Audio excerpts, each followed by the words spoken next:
So CNN example. So this is a classic CNN which was designed by Jan LeCun. This CNN is called as LeNet 5. This CNN was designed for recognizing handwritten characters like A, B, C, D, etc.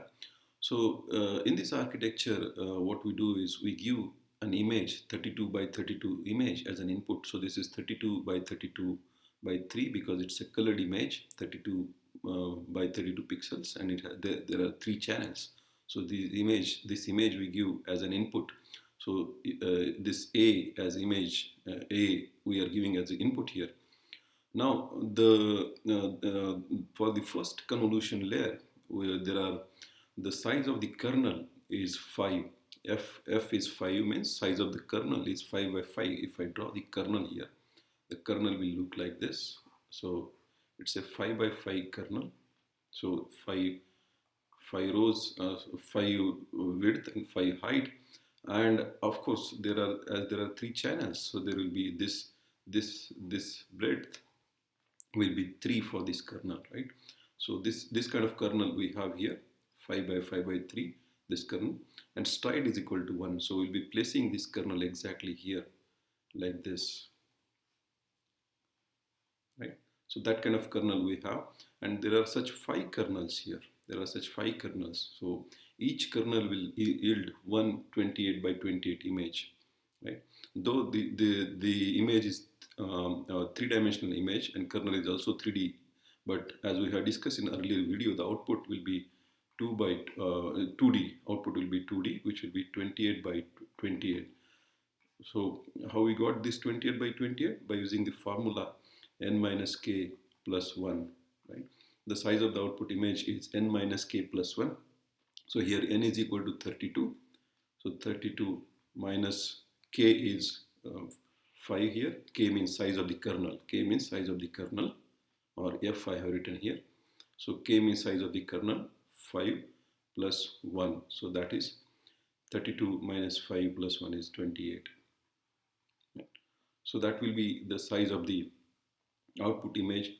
So it is output image is 28 by 28, but as there are 6 kernels we are using here, so the size of there will be 6 such outputs, 6 such 28 by 28 images. So we have drawn like 28 by 28 by 6 such 28 by 28, right?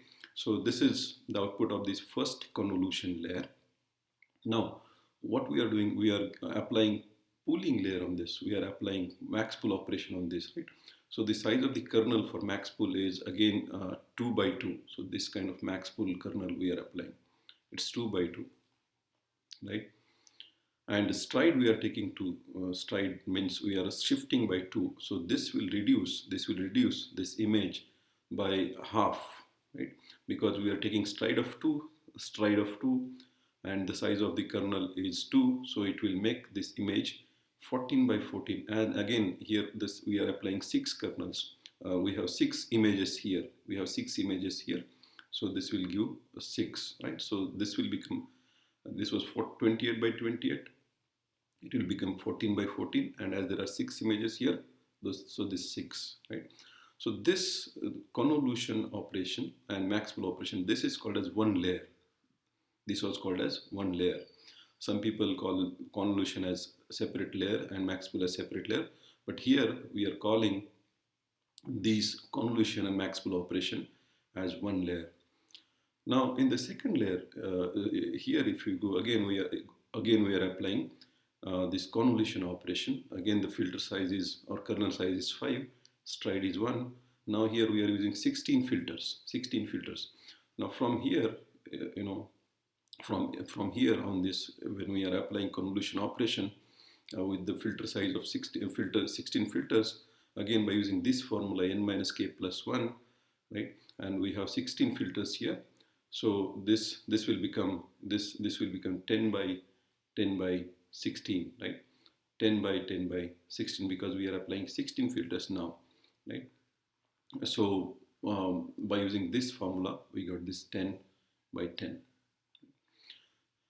Now again, if we apply max pool operation on this with same filter size 2 and stride 2, this will be reduced to half, 5 by 5 by 16, 5 by 5 by 16, right? Now, uh, so this is layer 2, this is layer 2, right? Layer 2, this convolution operation. So this is the output of applying convolution operation on this, and this is the output of applying max pool operation on this, right? Now this is layer 2, right? So now after this layer 2, what we are doing is here, if you see how many elements are here in in this, in this volume, there are 5 by 5 by 16. That means if you do this multiplication, you will get 400. There are 400 elements here. There are 400. So what we do in this layer, we just unpack these. That means we, from this 3D array, we make a one dimensional array or a vector like this, right? So 1D, this is 1D array, that is called as flattening operation, right? So these 400 are just put one after the other sequentially, right? So this is flattening operation. There are 400 of this, right? And then these 400 are given to the fully connected neural network, like multi-layer perceptron, right? This is fully connected neural network here, you can see. Yeah? So this is the layer, fully connected layer, right? So there are 120 neurons in this layer. There are 120 neurons in this layer, right? So these 400 are given as input to this 120.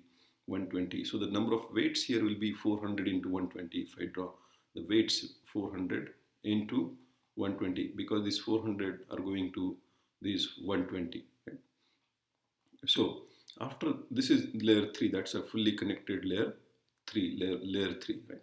And the output of this layer is given again to fully connected. That means all neurons here are connected here. All neurons here are connected here, right? So this output of this layer is given to this layer where we have 84 units, 84 neurons. I'm sorry.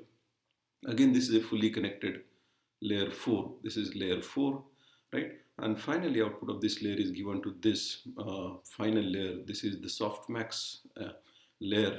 Here we have softmax units or neurons, and there are 10 neurons here, and this will classify the input image or identify the input image. There are 10 neurons here, which is the softmax layer, right?